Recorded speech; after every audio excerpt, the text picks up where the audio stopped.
شهر رمضان الذي أنزل فيه القرآن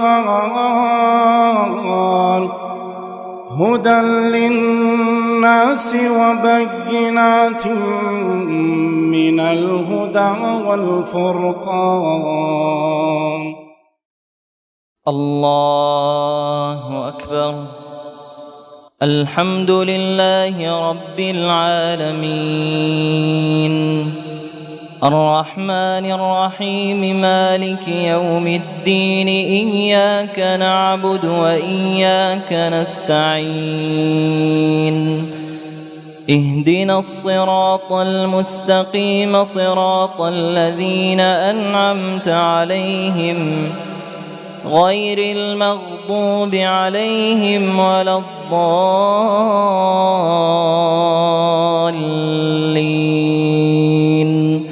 آمين.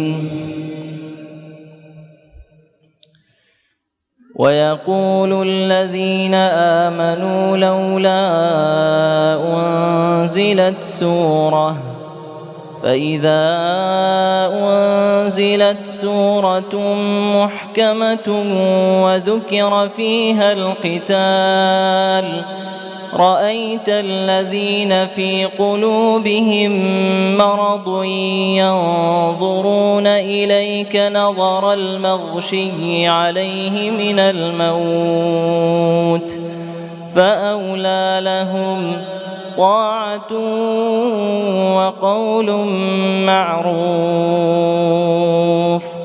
فإذا عزم الأمر فلو صدقوا الله لكان خيرا لهم. فهل عسيتم إن توليتم أن تفسدوا في الأرض وتقطعوا أرحامكم أولئك الذين لعنهم الله فأصمهم وأعمى أبصارهم أفلا يتدبرون القرآن أم على قلوب أقفالها. إن الذين ارتدوا على أدبارهم من بعد ما تبين لهم الهدى الشيطان سول لهم وأملى لهم ذلك بأنهم قالوا للذين كرهوا ما نزل الله سنطيعكم في بعض الأمر والله يعلم إسرارهم فكيف إذا توفتهم الملائكة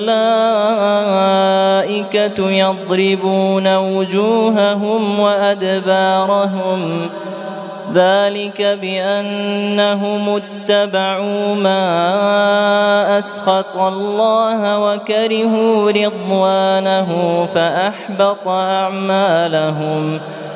أم حسب الذين في قلوبهم مرض أن لن يخرج الله أضغانهم ولو نشاء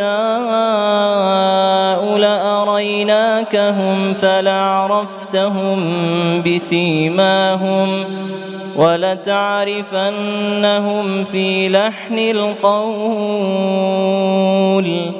والله يعلم أعمالكم.